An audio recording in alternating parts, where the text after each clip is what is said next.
அதை போலவே போன வருடம் இருந்த நம்முடைய ஆடிட்டரையும் இந்த வருடமும் தொடர்வதற்கு நம்முடைய பொதுக்குழு நண்பர்கள் அனைவரும் கையை தட்டி ஆதரவு தெரிவிக்குமாறு கேட்டுக்கொள்கிறோம். அதை போலவே போன வருடம் நம்முடைய வங்கி கணக்குகள் bank of Baroda public sector பேங்கில் இருந்தது. அந்த வங்கி கணக்கை அதே வங்கியில் தொடர்வதற்கும் அனைவருடைய ஒப்புதலையும் வேண்டி கேட்டுக்கொள்கிறேன். நன்றி, வணக்கம். இத்துடன் தமிழ்நாடு பாண்டி பிளாஸ்டிக் சங்கத்தின் அலுவல்கள், அதாவது சட்டபூர்வமான அலுவல்கள் முடிந்துவிட்டன. அடுத்தது இதே போன்று சென்னை பிளாஸ்டிக் உற்பத்தியாளர்கள் மற்றும் வியாபாரிகள் சங்கத்தின் அலுவல்கள். அதில் உறுப்பினர்கள் சுய அறிமுகம் எல்லாம் முடிந்து விட்டது. தலைவரும் வரவேற்புரை அதே தான். செயலரின் ஆண்டறிக்கை இதே தான், அதுலேயும் சொல்கிறோம். பொருளாளர் கணக்குகள் சமர்ப்பித்தல்.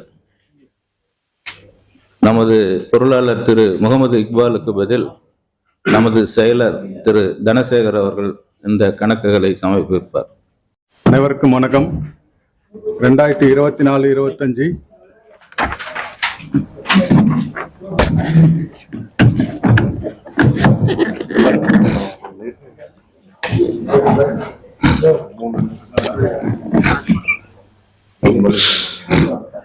2024-25 வரவு செலவு கணக்கு.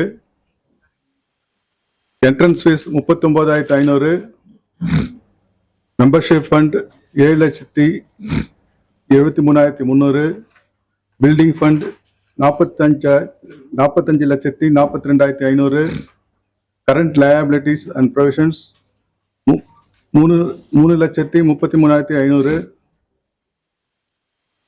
ஃபிக்ஸ்டு அசெட் 20,67,712 ரூபா, cash in hand 68,167, cash at bank 11,985, Punjab national bank fixed deposit 14,61,90, current asset TDS 2023-24 31,086.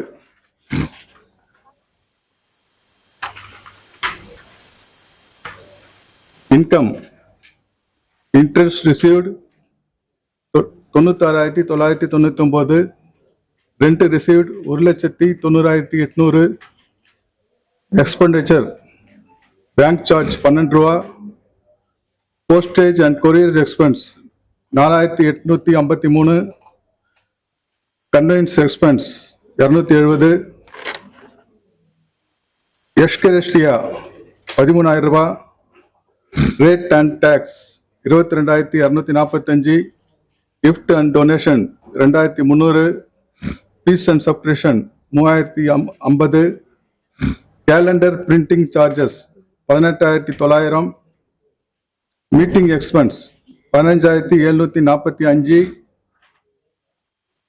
மிஸ்லியன்ஸ் expense 7,045, audit fees 7,500,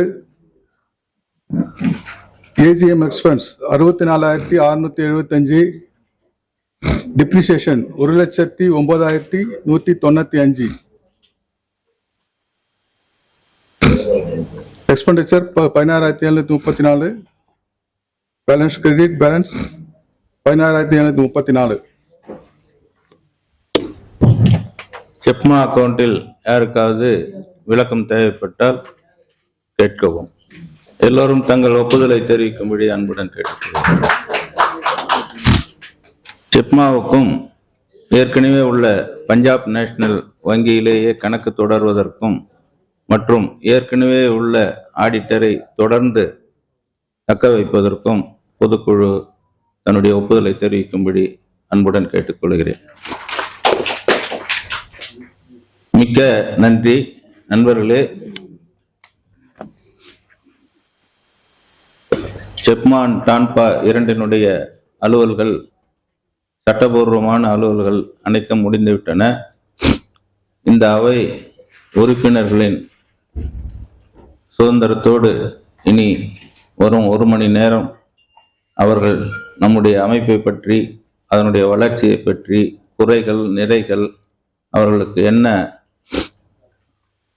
பிரச்சனைகள், இவைகளை எல்லாம் ஒவ்வொருவராக வந்து இந்த போடியத்தில் சொல்லலாம். இல்லை அங்கேயே கேட்டாலும் அந்த மைக்கை கொடுக்கணும். இது ஓப்பன் இது. அதனால அனைவரும் தங்களுடைய கருத்துக்களை தெரிவிக்கும்படி அன்புடன் கேட்டுக்கொள்கிறேன். ஜிஎஸ்டி பத்தி பேசுனீங்கல்ல, அதை ஒரு இது ப்ரெஸ் மீட் வைக்கணும்னு. அப்போ நம்ம என்ன பண்ணலாம் சார், எல்லாருடைய கையெழுத்து வாங்கி ஒரு 50,000 கையெழுத்து, அவங்க name, company name, Aadhaar card number போட்டு ஒரு கையெழுத்து மாதிரி வாங்கி கொடுத்தா என்ன சார்? இல்ல, அருமையான யோசனை. நம்முடைய இன்ஃப்ராஸ்ட்ரக்சர் என்ன இருக்குதுன்றத பாருங்க. ரெண்டாவது வந்து நாம் வந்து இந்த எலெக்ஷனுக்கு முன்னாடி வந்து இதை செய்யணும். இப்போ ஒரு அரசியல் கட்சி இருக்குதுன்னா, இப்போ ஒரு உதாரணத்துக்கு சென்னையில் வந்து ஒரு 200 வார்டு இருக்குன்னு வச்சுங்க. அந்த 200 வார்டில் ஒவ்வொரு கட்சிக்கும் ஒரு ஆளுங்கட்சின்னா ஒரு 200 பேர், மற்ற கட்சிக்குன்னா 100 பேர், 50 பேருன்னு இருக்காங்க. ஒரு பொறுப்பை அவங்க கொடுக்குற சமயத்தில் அந்த பொறுப்பை அந்த 200 பேர்கிட்டையும் என்ன சொல்கிறாங்கன்னா, நீ 1000 பேர்கிட்ட கையெழுத்து வாங்கி கொடுக்கணுன்றாங்க. அவ்வளோதான், முடிஞ்சு போச்சு. தமிழ்நாடு பூரா இந்த மாதிரி சீசன்ல அவங்க ஒரே நாளில் 50 லட்சம் கையெழுத்து வாங்கிடுறாங்க. நமக்கு என்ன இன்ஃப்ராஸ்ட்ரக்சர் இருக்கு? நம்மளால எது முடியும்ன்றது வந்து தயவுசெய்து யோசிக்கணும். ஆசை இருக்கலாம், ஆனால் அதுக்கு வேண்டிய நம்மக்கிட்ட அமைப்பு பலம் இருக்குதா அப்படின்றத பார்க்கணும். நல்ல யோசனை இல்லைன்னு சொல்லலை, ஆனால் அதை நடைமுறைப்படுத்துறதுல எலெக்ஷனே முடிஞ்சிடும் நம்ம அதை கொடுத்து வாங்கிறதுக்கு. அதனால அது வந்து இப்ப இருக்கிற சூழ்நிலையில சாத்தியப்படாது.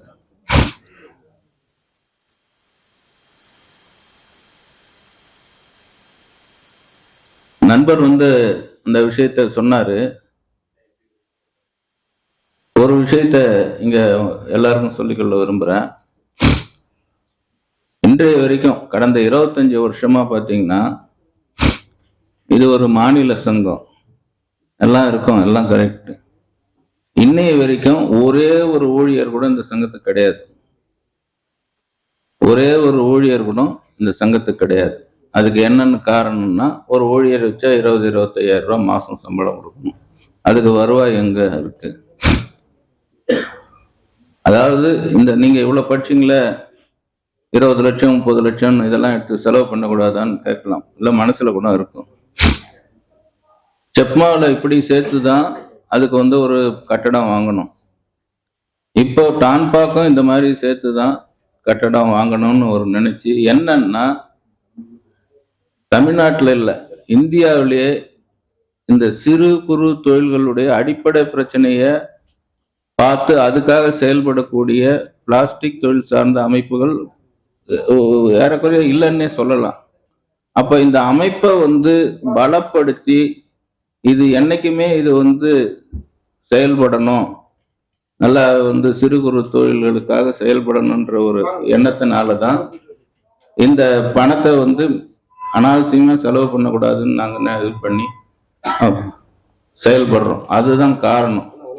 அதனால வந்து நம்ம என்ன செய்ய முடியும், எப்படி நம்ம அமைப்பை இன்னைக்கு இருக்கிற பலத்தை வச்சுக்கின்னு அப்படின்னு பார்த்து செயல்படணும்.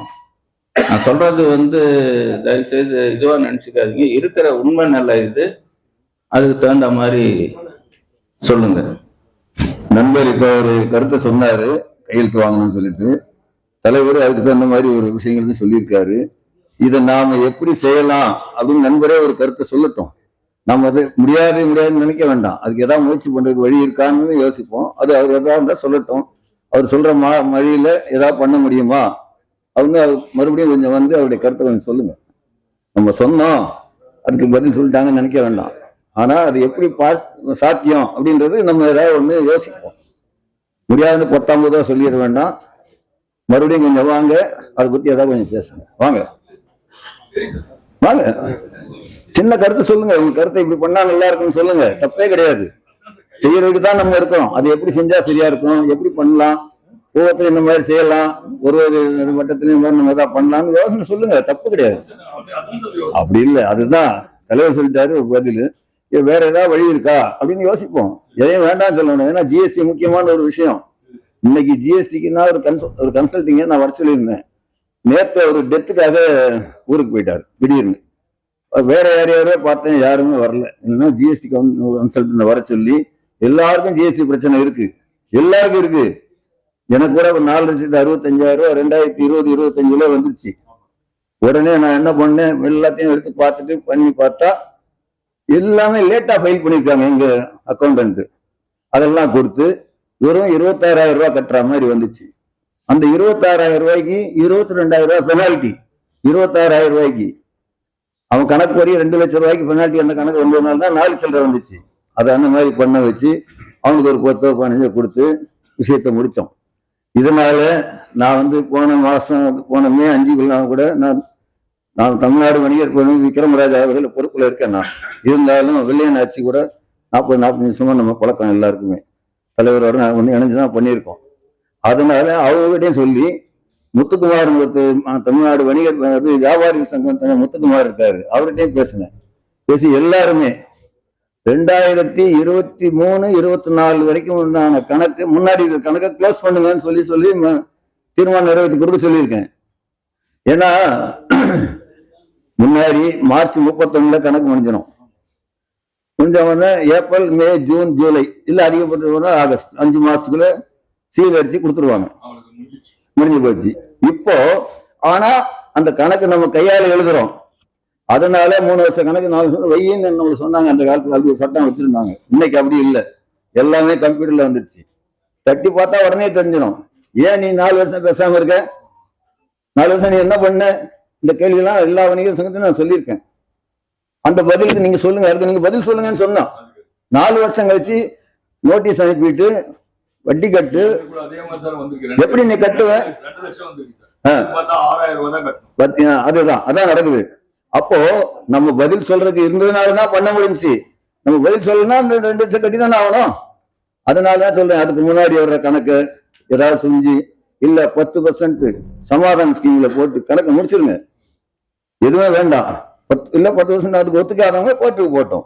இதுக்கு ஒரு தீர்வு காணுங்கன்னு சொல்லியிருக்கேன். எல்லாருமே அப்படிதான் சொல்லியிருக்கோம். நான் நிறைய விஷயங்கள் பேசித்தான் இருக்கேன். இந்த ஜிஎஸ்டி சமாச்சாரம் நம்மள எல்லாரையும் பாதிக்கிற விஷயம். கிட்டத்தட்ட 60,000 வந்திருக்கு எல்லாருக்குமே.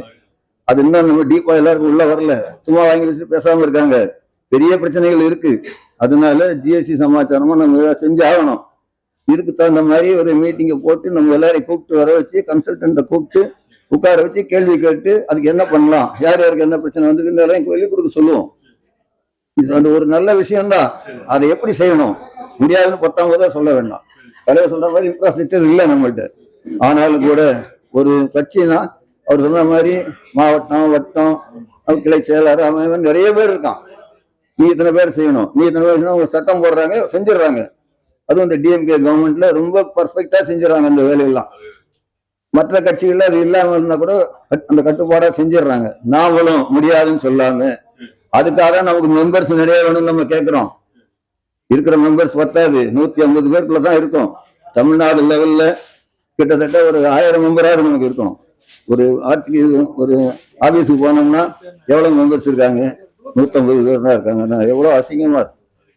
அதுக்காக தான் நம்ம சொன்னோம், ஒவ்வொருத்தரும் ஒரு 5-5 பேரை சேருங்க, எல்லாரும் முயற்சி எடுத்து பண்ணீங்கன்னா. ஏன்னா நம்ம தொழில சம்பாதிக்கிறோம். நம்மள தொழில அடையாளம் காட்டுறது நம்ம தொழில் தான். அது பிளாஸ்டிக் தொழில் தான். அதுல ஒரு பிரச்சனை வரும்போது நம்ம முன்னாடி நிக்கணும். அதுக்காக இவ்வளவு பணம் கட்டுறதா அவ்வளவு பணம் அப்படி எல்லாம் கிடையாது. பெரிய கனவே கிடையாது. இருங்க தம்பி, இருங்க, ஒண்ணும் தப்பு இல்ல. இப்படி முன்னாடி உட்காருங்க, முதல்ல வாங்க வாங்க வாங்க, எங்களுக்கு எதிரில் உட்காருங்க. இப்போ உலகத்துக்கு நம்மளை அடையாளம் காட்டுறது நம்ம அப்பா அம்மா, நம்ம மனுஷனா அடையாளம் நம்ம தொழில். தொழிலுக்கு ஒரு பிரச்சனை வந்தா அப்பா அம்மாவுக்கு செய்யற மாதிரி நம்ம செஞ்சு ஆகணும். எனக்கு வேலை இருக்கு, உனக்கு வேலை இருக்குன்னு ஒதுங்க வேண்டாம். அதுக்காக நான் கட்டாயப்படுத்தி சொல்லல. அந்த உணர்வு எல்லாருக்கும் வரணும். போன தடவை நம்ம அதுக்குள்ள மீட்டிங் நடக்கும்போது அன்னைக்கு என் மனைவி எமர்ஜென்சி வார்டில் இருக்கா. அப்போ கூட நான் வந்தேன்.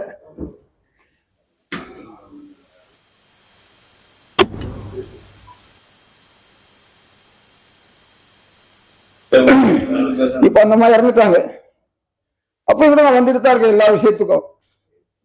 அப்ப கழிச்சு பேசுறேன். என்னால் முடியல.